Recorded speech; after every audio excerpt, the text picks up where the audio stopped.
All right. Hello and welcome to the revival of the Take-Up-Reel. Clap, clap, clap, clap, clap. Everyone clap.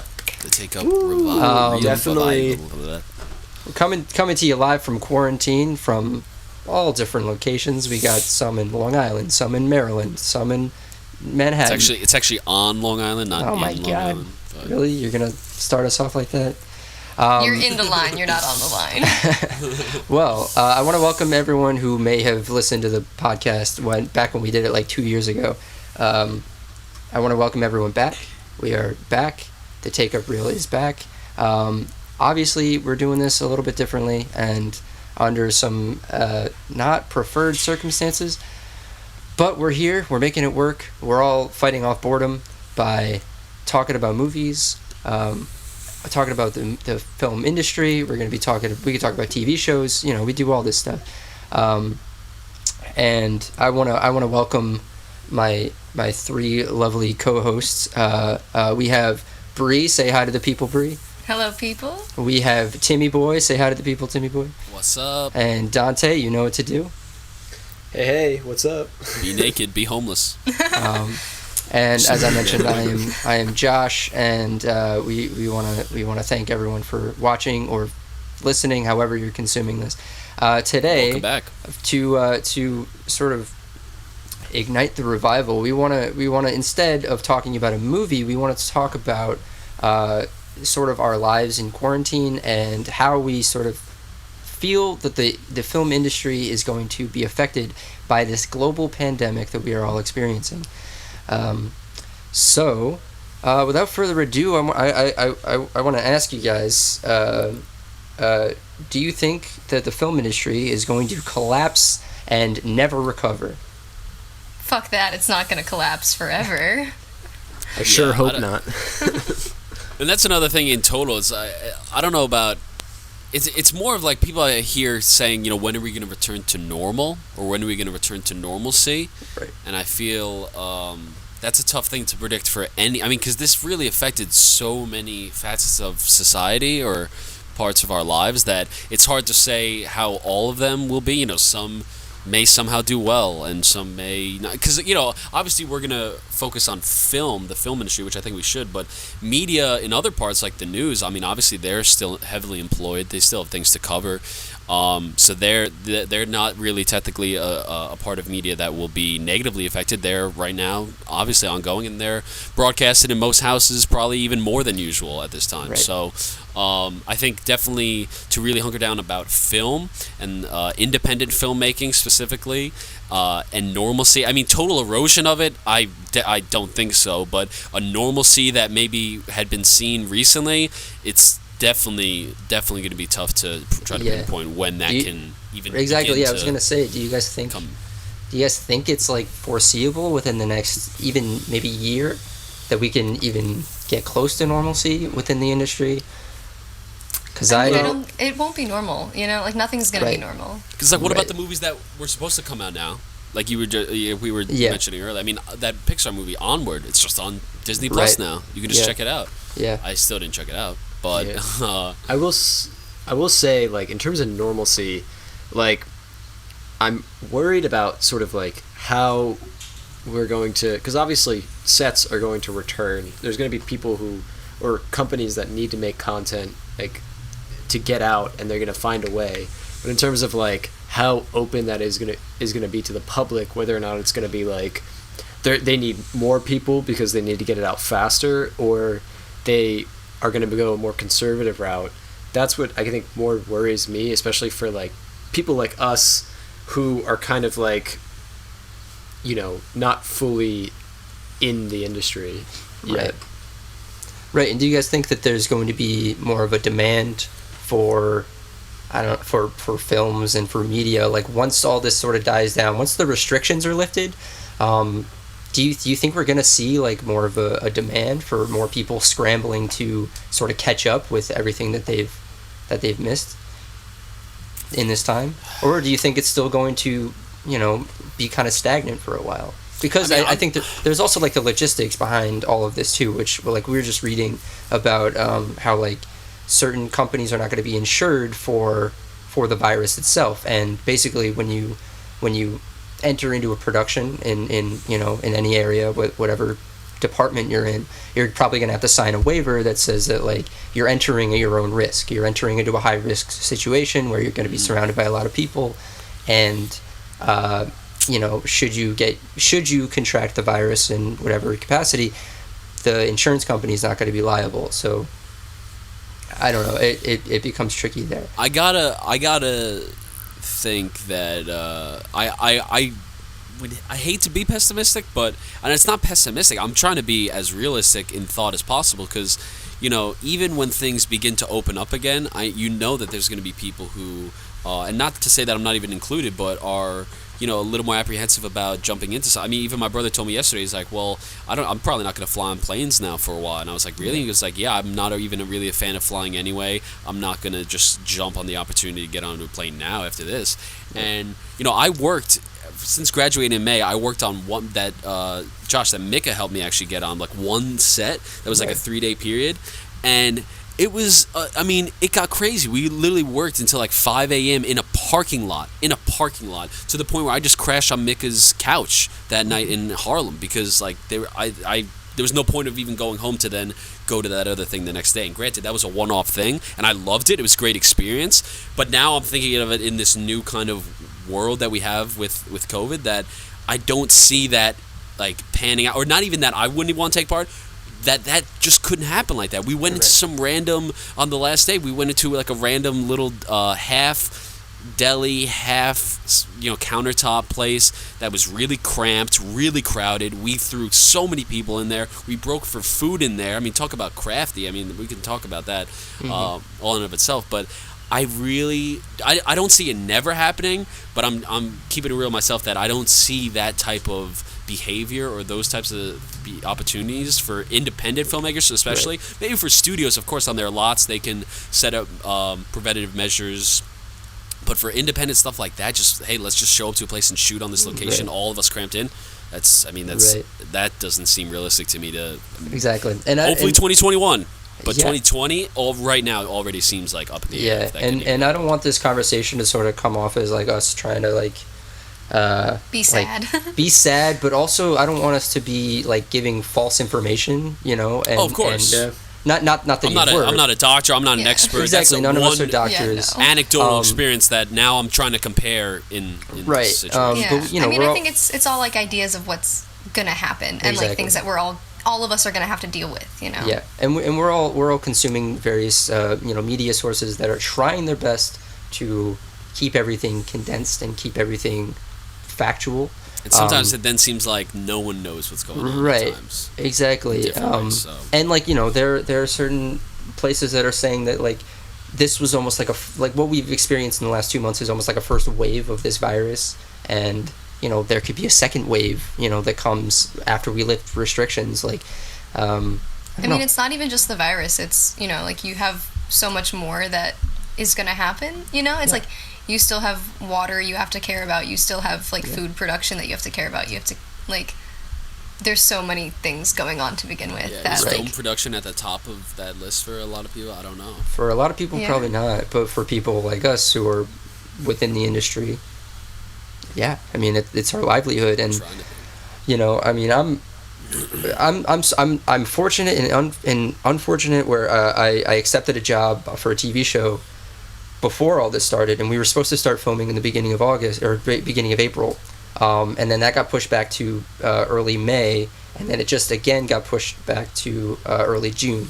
So I'm in a position where I know that I have a job sort of coming, and that's going to provide me for a while, but I'm also in a state where I don't even know if it's like I don't know when it's coming. I don't know how to provide for myself financially until then, and I think a lot of people, and like I at least have that hope that that show is going to start and I'm going to begin working there, but a lot of people don't even have that, and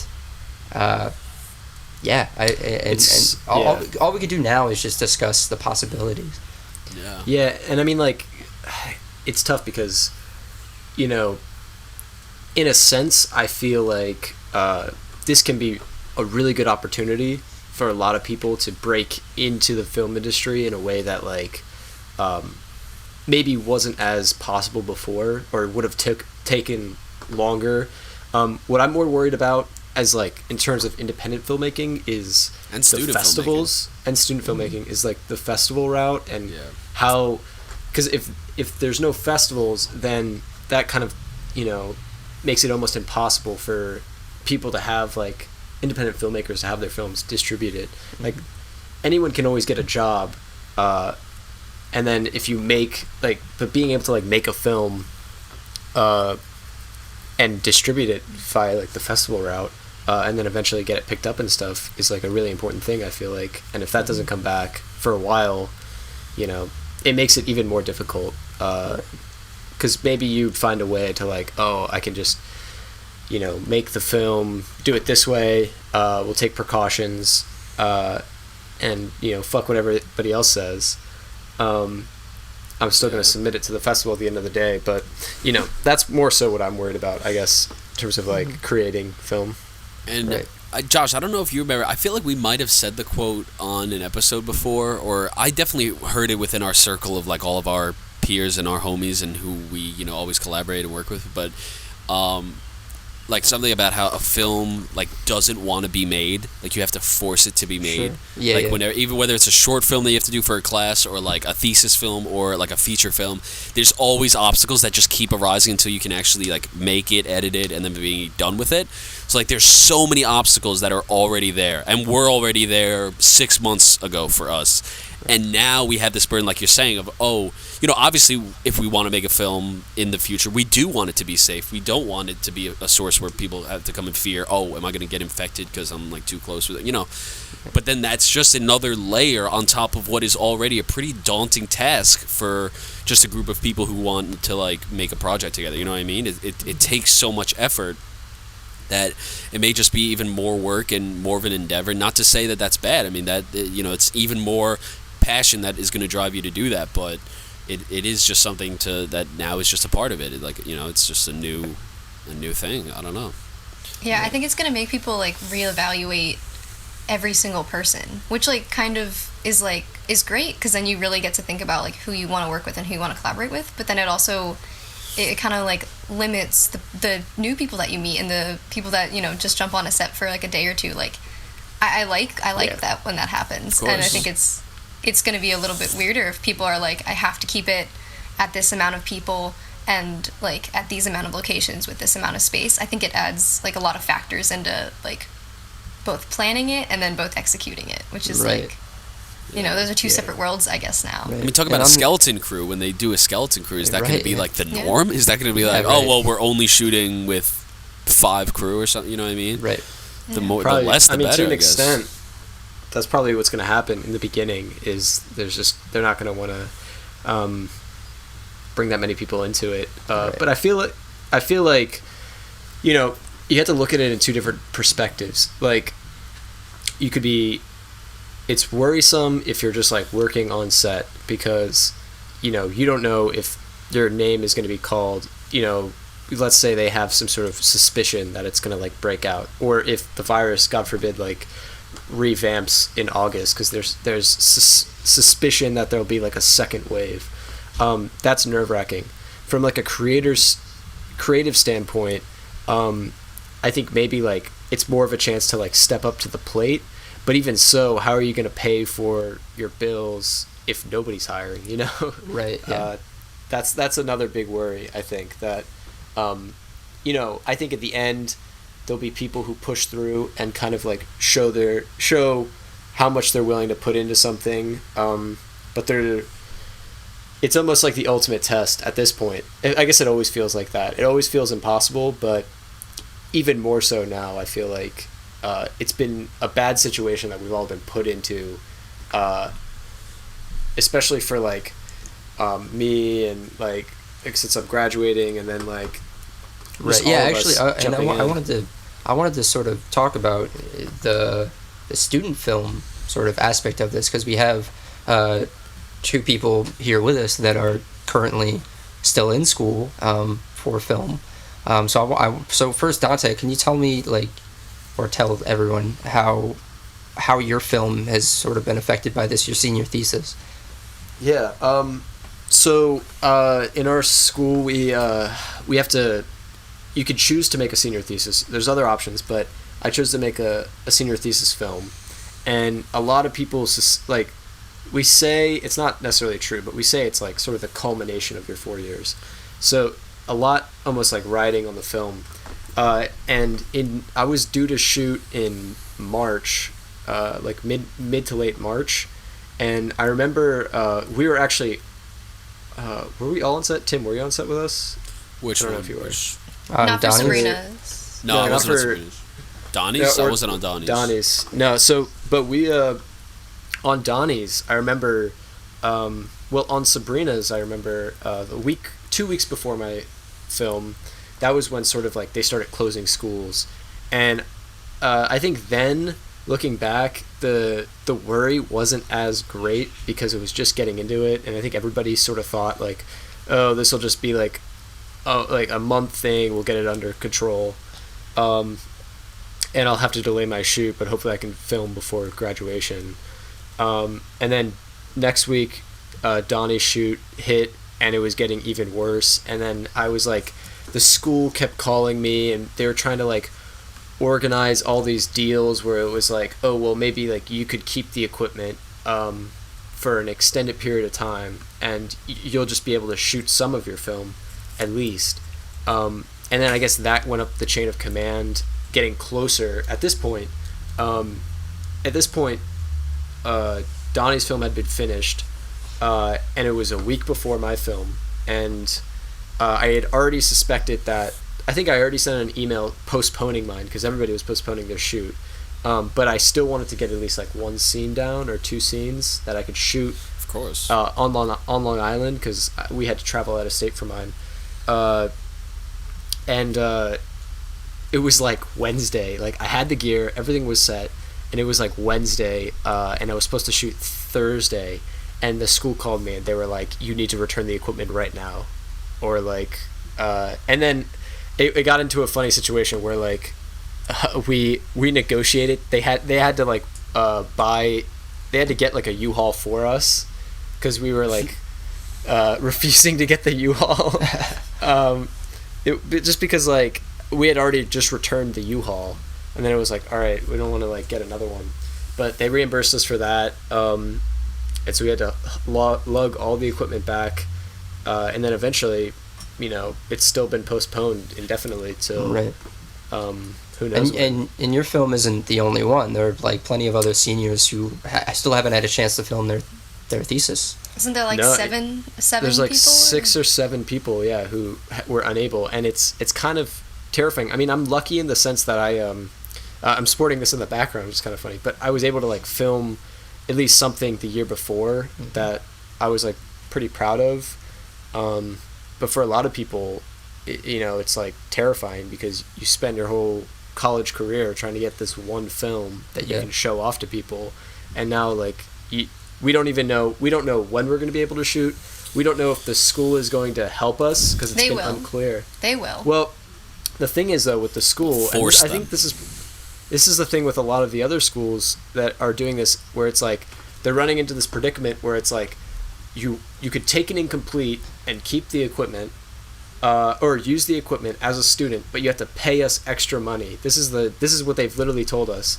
Are you kidding? You have to pay us extra money as an incomplete student to do another semester, or you graduate on time, and there's a potential. Don't make a film.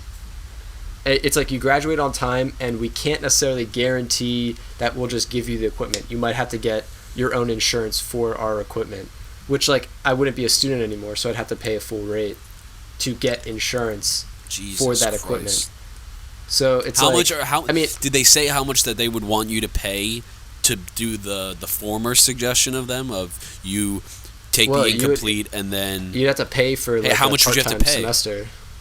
I'm pretty sure how you have much to would pay. That be? That would be thousands, wouldn't it be? Yeah. Yeah, it would be. I mean, it would be well beyond what my budget for the film was. Especially because and I mean, private, like, Jesus Christ.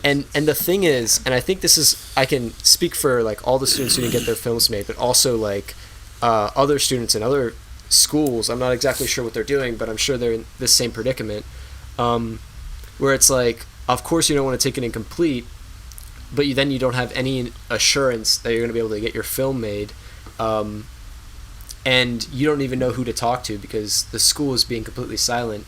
And for our case, like, I don't even think the dean has that much power. I think it's more of like a University. The university board is like you know, the only fight we have against them is almost like if we can prove that, you know, there would be like a class action lawsuit. They don't want to get into that. So that's like what they're really trying to avoid. So it's terrifying. I mean, like, I don't know when my film's going to get made or if I'm going to have to spend extra money. I'd already lost some money. I know Blake, who's another student, he lost like a bunch of money. For locations. Because he had spent a bunch and it was non-refundable, which is like terrible. Yeah. But I feel like I'm at such a different place than you are. Yeah, Bree, I was just gonna ask because you're gonna be a senior next year. Yeah, so I was actually supposed to film my 147, my like directing for the screen project this semester. So like even that is pushed back for me, and then that kind of adds on to I was gonna try to film it in the summer, and then they're kind of not really happy with that right now. But if I'm able to film it in the fall, then I have to do 2 productions, which is fine. But then I have to, like, budget for both this film and my senior thesis at the same time. And a lot of people, a lot of students, like, at least for me, I depended on the summer to, like, make some of the money that I was going to use for my senior film. And now it's like, how is that going to happen? That's, like, one of my biggest issues right now is, like, I was, you know, going to get an internship or, you know, work more, and now it's kind of, it is up in the air, and that makes senior up in the air for me, and, like, that's like, what's, like, the hardest thing is, like, knowing that was one factor that I was going to make a difference in and, like, physically work towards, and even that feels like it can't be done, even though, like... I'm gonna cry right now, Bree. You're gonna keep talking like that. Dude, that sounds I'm gonna make these freaking films, though, no, and so is Dante, and, like... You know, at the end of the day, like, it's gonna get made somehow. It's just like now there's just so many more questions about it and so many answers that, like, we don't have. Yeah. And I feel like it's a lot of people just kind of throwing their hands in the air saying, like, well, you're just gonna have to get more creative about it, you know? You're just gonna have to shoot something with a lower budget or something. I don't know, like... As of right now, there's no one in my directing for the screen class that other than me that wants to film it too, which is like so like that's hurtful to me because I'm like I want everyone to do it. Yeah. Because it's not even. I mean, obviously. So what do we think? The morale to make the film, but then there's obviously other circumstances that COVID is affecting in everybody's life that could detract them from, you know, having even the energy for certain things. You know, like they were all passionate about a film until this happened, and now like whatever, you know, so. Not even just that. It's. But I will say this in terms of the long-term aspect of this. Like, I feel like, think about the last time there was like a pandemic that potentially led into like a depression or a recession. Regarding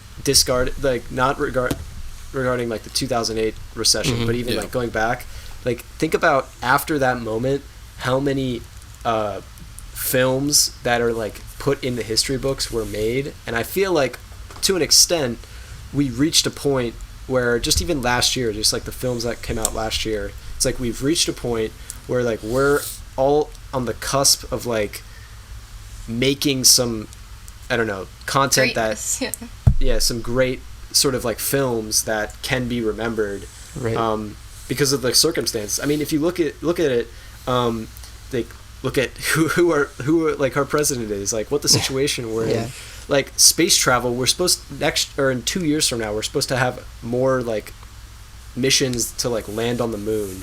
Right. That is like I guess it might be pushed back now with this, but God, hopefully we don't have a war with somebody. Yeah. Right. Yeah. I mean, it's a lot, and I also think too, like, that's not even climate change, you know, and it's like that's not even climate change. Yeah. And I think like when you think about, you know, trillions of dollars are going to have to go in towards like climate change resolutions. I think this counts. Like I fully believe that this counts towards that because it's like it just shows like incompetence of people, and like right now we're cheering on nurses, but like we're going to have to start cheering on like weathermen, and we're going to have to start cheering on like Yeah. everyone that's not hearing it now. This is my favorite quote. I'll go because I am cinema. I'll go because I am. What is that from? This is from Man Bites Dog. Oh, A really great Amazing. like mockumentary / disgusting / hilarious movie.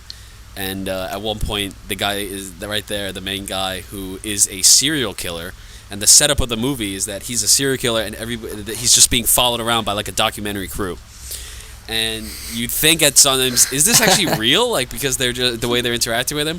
But at one point, he's getting drunk and he's getting thrown out of the bar, and he starts singing this song, and the song is basically "I am cinema."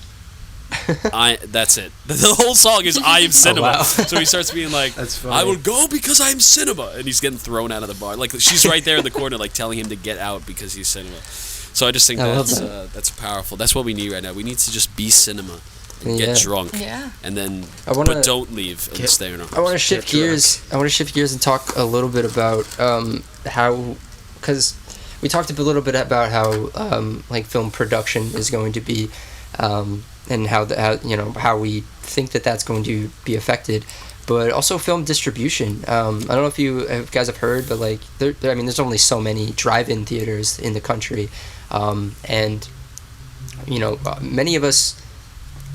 Not even just like film lovers, but like people who your average Just film a casual, fan. yeah. Just a casual film fan enjoys. There's something about going to a theater, and having a theater experience that just beats a home viewing experience. You're so It's immersion. It's Yeah. Dude, I hope drive-in theaters. Did you come guys see back. Once Upon a Yeah. Time in Hollywood?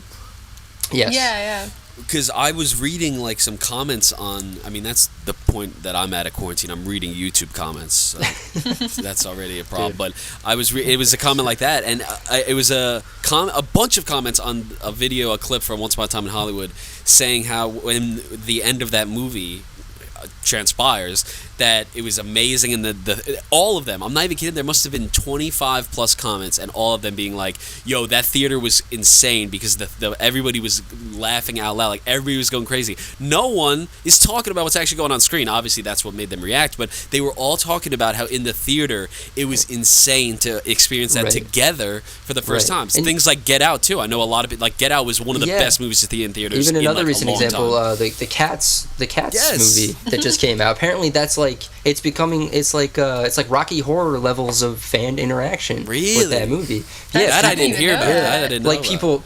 people laughing. I mean, I don't think that movie was designed to be laughed at. Apparently, But like, apparently the cats, like the animations originally had, like they made them all have like buttholes that were yeah, oh yeah, I heard that. oh yeah. What the fuck?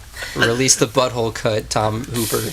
Do they really think that we're trying to see James Corden's butthole? I don't think so, baby. That was like the Ricky Gervais joke when he was just like, Exactly. he was talking about the past year. He's like, James Corden was a pussy, and he was also in Cats.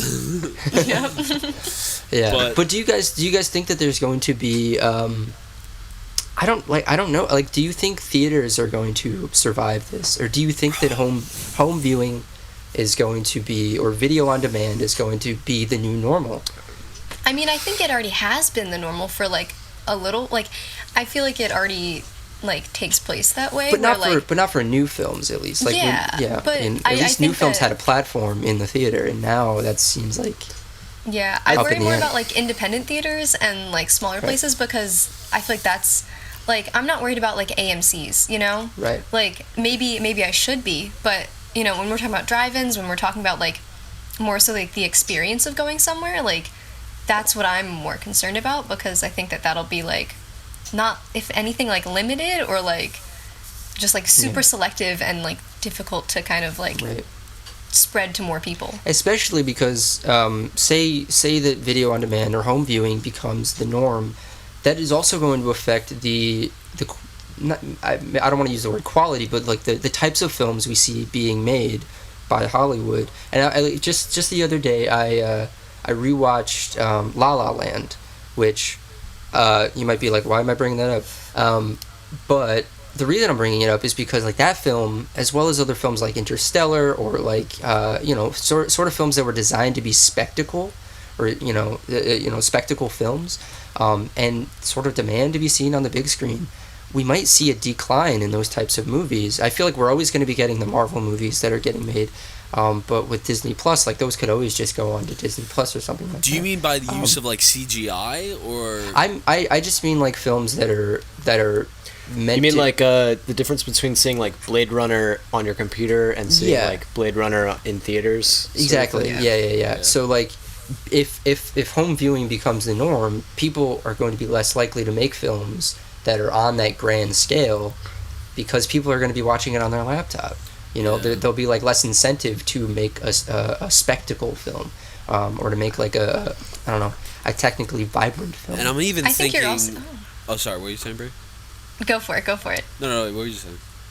I was just thinking that like, I think you're still gonna have like an element of like spectacularness in films, because of like, I think this is so like such the excuse to like be like, I'm gonna do the craziest thing I fucking can, especially if you're like jumping back into a film. If you're jumping back into a bigger film that has a budget, you're gonna fucking take it and run with it, and like maybe that is with a smaller crew, but I feel I don't know. I feel I agree in some sense, but I also feel in some other sense that this could, a lot of people could want to try to go minimal and just see what they can pull off with, because I'm thinking even in terms of like locations. I mean, that I didn't know that about what you guys said about Blake losing money on. I mean, that's deep to try to get locations and things. But I'm thinking going forward with locations, like Manhattan, for example, the movie Manhattan by Woody Allen, the way he shoots like all across Manhattan, and the being right in there, and it's great. I might rewatch it just to see like Manhattan populated again. But I wonder if it'll lead to people maybe using less locations, or maybe people. I mean, you guys see Parks and Rec? They're coming out with a new thing. They're all filmed it from home. And yes, I'm sure. I guess in some. I was trying to think about that, because it's like, is that going to be the norm of like we're going to be all right with just seeing people like act things out in their home? They did SNL from their house. I watched like a few minutes of it. I wasn't about it personally, but is that? I don't know. For film, I feel like that's why film has to survive, because there's something lost in just like syndicated and cable TV that I'm just not about at all. And I think there is something about it. I mean, my mom asked me last week, she was just like, I mean, do you think you really want to go sit in a movie theater? And I was like, I will. I honestly do. If I can sit 6 feet apart from people, fine, like whatever. Like if they want to do that, I mean, I don't know how that would work, because then obviously you're not filling up theaters nearly as much as you were. You're getting less people. I think just like once everyone leaves the theater, they should just like rain disinfectant down onto all the seats, exactly. Or inject Lysol. Like, apparently you can, you can inject Lysol now into your body. You could inject it. President Trump said. So I feel like in terms of movie theaters, it's like, I think they will survive. Maybe they'll take a smaller theaters will take a hit in the next year or two. But like going to the movies is like going to see a Broadway show, but you can afford it, sort of thing. And it's like, I mean, and obviously there's Broadway shows now that you can afford that are pretty like relatively cheap. But like what I'm trying to say is that sometimes you go to the theater, at least for me, like I'll go to the theater not just because I want to see the film, but because I want the experience of going out. And I think maybe like there'll be a revival, because I feel like when theaters first came out, that was a big part of it. It was like it didn't matter what was playing. It was the fact that we can go out to the theater, and maybe there'll be like a bit of a revival of like sort of being able. They'll try to push that more, as opposed to like, oh, who cares? You can just see the film on your computer. It's like, no, but like you want this experience. And also, we're all cooped up anyways. I've been wanting to get out of my house and do something as soon as I can. So it's like I'd sit on my ass for 2 hours out of no matter what. And if I'm in a theater, that that brings more to it. Right. Exactly.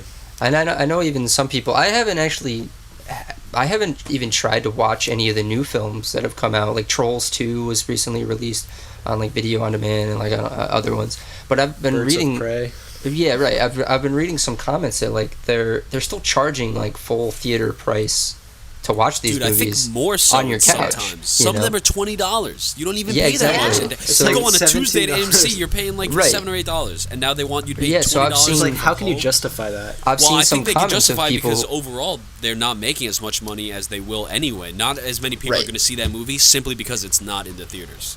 But that's going to trickle down, like, for everything, though. Like, the money part of it is always going to be a factor, and, like, now it's just going to be heightened, even more... Yeah, it's going to be so heightened, because, like, then you have independent filmmakers who are having trouble, like, funding their films, and then you have, like, big studios that are going to have trouble because their stuff isn't distributed the same way, or people don't buy it on demand, because they can't afford it on demand, so... Yeah, there's a way you could justify spending $20 to watch a film if you're actually going to have the experience. But if I'm just on my couch, I find it harder to justify. Unless it's a film I really want to see, like Christopher Nolan's Tenet that's coming out this year, or like the Dune movie that's coming out this year. You know, like those are movies I just have to see no matter what, you know, or I'm going to die. The Chalamet. Right, but like there's some of the smaller films that like I'd be less likely to kill an afternoon on because I don't want to spend $20. Yeah, I agree. But then, like, how are you showing your support? Right, exactly. You know, well, I mean, but that's also the double-edged sword. But also, like, how am I supporting myself financially? And I don't even have the money to spend $20 on a movie. So. Also, it's like a security thing too, because like going to the theaters and having your film in the theaters almost ensures that the only illegal copies are going to be like some guy who filmed it on his iPhone in the theater. Yeah. But it's like if everything's online and you're charging so much, like there's going to be people out there who are just going to be like, no, fuck this. I'm just going to re-record it and put it on like the Pirate Bay or something. And also like families of like more than one person, which is like every family, you know, like you're buying one movie ticket and you could have like your 6 kids watching the movie with you, you know, like that's 6 tickets now reduced to 1. So yeah. Seriously, I didn't even think of that. I can't do all the math on how much how much people are losing on that, but oh yeah, I didn't even think about it. It's like you think it's expensive, but I guess they're expecting that like more people in your family are going to be watching it at one time. Right. Yeah. Which I don't know if that's always the case, because I feel like... I think sometimes you get like a 48-hour rental of the film. Yeah. My dream of what would happen would be that like this somehow... I mean, like you kind of alluded to, Dante, of just like, you know, being on the cusp of making something. Maybe just shifting... Because, you know, we've always seen how there have been periods where maybe independent filmmaking has had like more of a boost or things like that, or experimental making, or just non-conventional storytelling, and maybe this is the time for that. Maybe we'll get to the point where by the time we're out of quarantine, people will be more open-minded to like, how much stuff did I restrict myself to before this? You know, how much stuff did I not? And that was, I mean, I think I had told you about it, Josh, but when I saw Crispin Glover over the summer, hearing him talk about independent filmmaking kind of changed my whole idea about like being an independent filmmaker and really just making what you want to make. And that's what that guy does, whether you agree with what he does or not. That guy's a weirdo. A wacko, original as hell though, and very creative. So I don't know, there is something to, maybe there's some wave of, who knows, maybe we could have theaters that arise eventually and they have like experimental film in there and that's like all they do. Like, who knows? We don't know how this could expand once we're really past the point of like being in the throes of it, because obviously we're right in the heart of it right now. But and when you think about what you can film too, like right now, if any one of us is shooting anything in our own homes, it's like that is experimental to a certain degree, and I think it's definitely gonna push you to like, I think it'll have to like really come out of you of what you want to like what you want to make and like what you're gonna let yourself make. I'm just not ready for all the really bad like short student films about quarantine or corona, because I think there's gonna be a lot of tone deaf cringe to a coma type material. I think that goes back to like the themes that are gonna arise out of this, because you know, you're gonna have like, obviously like loneliness and isolationism have always been like themes that people have explored, but I feel like now it's definitely gonna be in like a different, more like heartfelt way. Do you think it'll be, Bree, do you think it'll be more of people wanting to touch more upon loneliness and their isolation, or do you think once we're out of this and we want to reconnect with each other, we'll actually want to turn it and make the movies about people coming together and make the stories about community and make this, you know, like it could go either way. It could be more of like we dive into really introspective like, oh, what, you know. I think it's gonna go both ways. Why not? Why 'cause- not both? Yeah, exactly. Why not? Yeah, because I think like you're gonna run into cases where people are like, I don't want to film right now, or I want to keep things smaller, and that's gonna lead for certain types of storytelling. And then you're also gonna have people who, maybe 6 months from now, maybe a year from now, are like really excited to work on bigger sets because like they miss people and they miss interactions and like shit. I'll tell you, like right now, like if I was on a set for 2 weeks, like then when we're all in it together, like Yeah. And I think that like that's hopefully that's like kind of the idea, is that like people are able to come together because we all understand what this is. Right. Yeah. It'll be interesting to see what the collective conscious carries with it after all this. Like you can compare it even to like some of like the more patriotic post 9/11 films that came out in the years after 2001. So I think it is safe to say that there is going to be a little bit of a collective conscious thing going on within the film industry and the films coming out. I don't know. I don't know exactly in what way the themes are going to rear their heads, or what themes exactly. Yeah, because in something like that, I feel, all right, like let's say you have a post 9/11 movie. You obviously have, whether it's represented like that or not, I mean, the enemy in that situation is terrorism.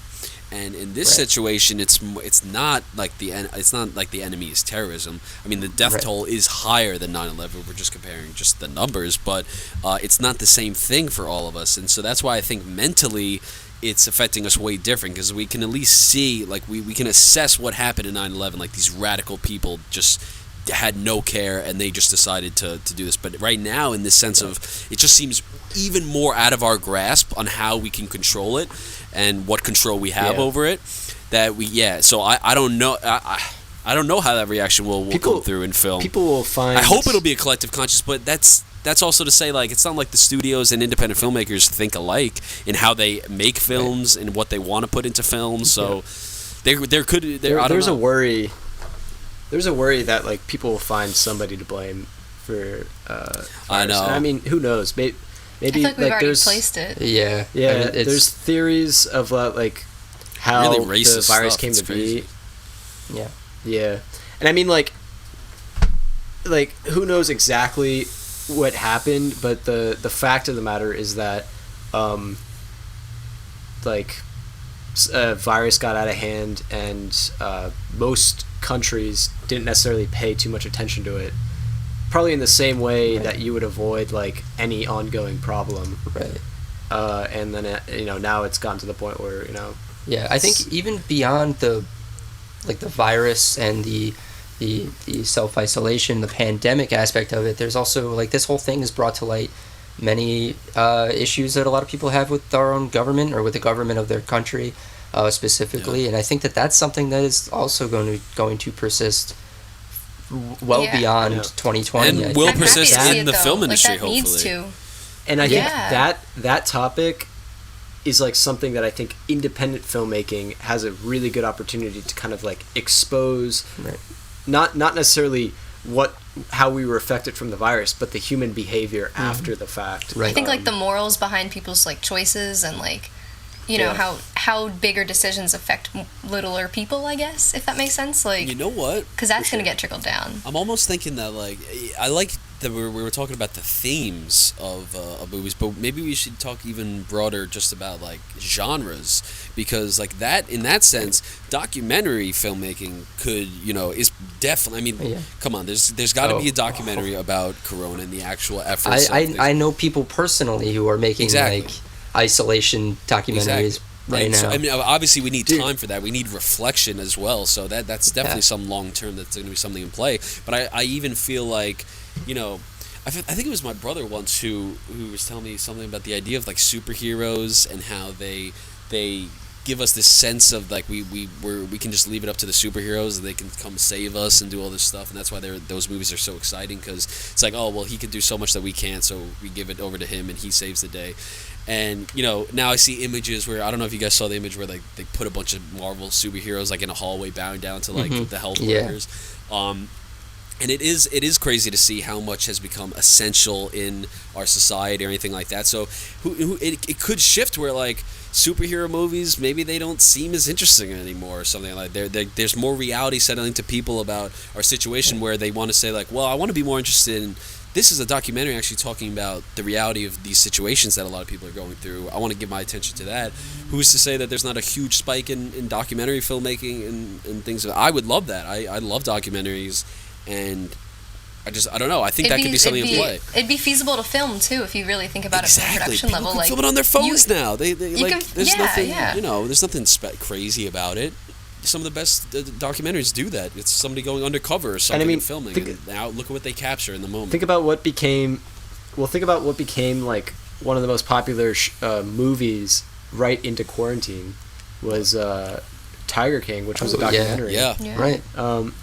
So it's like people almost destroyed our whole cultural fabric, but it was, yeah, definitely did. But it's like people are already sort of like craving something more than just films, and honestly, like I mean, it's intimacy. It's so much more than like just a film.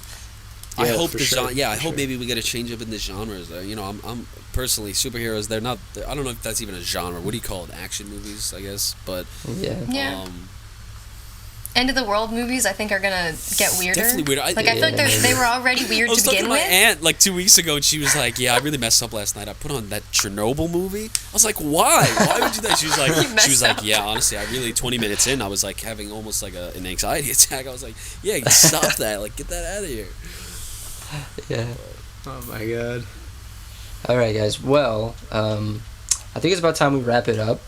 I'm I'm happy to see as much optimism as I did. I mean, there was plenty of plenty of the downers.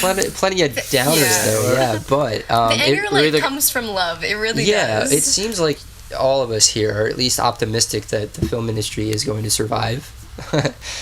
Which I feel like was a given, but I wanted to ask that question up front because I do want to promote the optimism that we're all going to get through this. We're all going to be able to make the things that we want to make and work on the films that we want to work on. And see the films. Yeah, exactly. Yes, yeah, that's true. Eventually, I don't know when. That question is up in the air. We don't know when exactly we'll be able to work on the films with the people that we want to work with, and in as close proximity as we had been prior to all this.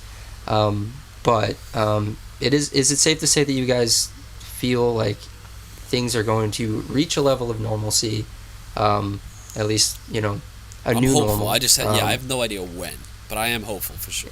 Right. Yeah, same. Yeah. I don't need normal. I just need the change. Yeah, exactly. Yeah.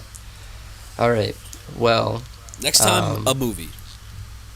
Yeah, next time we will talk about a movie. Which one? You thinking of Ladies and Fire? Ladies and Fire, maybe. Maybe. Pussy? And maybe.